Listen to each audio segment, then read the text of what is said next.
આજે કર્ણાવતી 7 માં આપણે સાઈડ પૂરી કરી છે, એ સાઈડનો વિડીયો છે. આ બહાર છે શૂઝ રેક, સેફ્ટી ડોરમાં પણ કેવી રીતે ગ્રીલ આપણે જે લગાડી છે CNC કટ જાળી, એ પણ સરસ મજાની દેખાય છે. આ આવી ગયા આપણે હોલમાં. આ છે ટીવી યુનિટમાં પણ મોટી સાઇઝનો ટીવી બનાવ્યા છે આપણે. એમાં 55 ઇંચથી પણ ઉપર મોટી ટીવી લગાવી શકીએ. આ છે કિચનનું પાર્ટેશન. આવી ગયા આપણે કિચનના અંદર આપણે મસ્ત મજાનું મંદિર સેટ કરી આપ્યું છે. આ છે કોકરી કપાટ છે, નીચે ટેન્ડમવાળા બાસ્કેટ છે.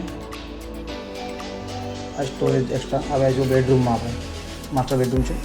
આ બેડની પાછળ જે પેનલિંગ કરી ગ્રૂ કર્યા છે એ સેમ ગ્રૂ આ CNC કટ આપણે વોર્ડરોબમાં બતાવી રહ્યા ઉપર માર્યા છે. આ બીજા બેડરૂમમાં આવીશું આપણે. આમાં સરસ મજાનું આપણે ડ્રેસિંગ બનાવી આપ્યું છે માટે પ્રોફાઇલ લાઇટ સાથે. અને આ બેડ છે, બેડની પાછળ જે ડિઝાઇન છે સેમ આપણે આમાં ડિઝાઇન કરી આપી છે વોર્ડરોબમાં. ત્રીજા બેડરૂમમાં આવીશું. મસ્ત મજાનું આપણે પણ જો ડ્રેસિંગ છે, રાઉન્ડ કટવાળું બેડ છે, વોર્ડરોબ છે, ઉપર માળ્યું છે અને આ સ્ટડી ટેબલ છે. સરસ મજાનું પાર્ટીને કામ કરી આપ્યું છે. એ પણ ફૂલ કોર પેનલ સાથે છે. Inner outer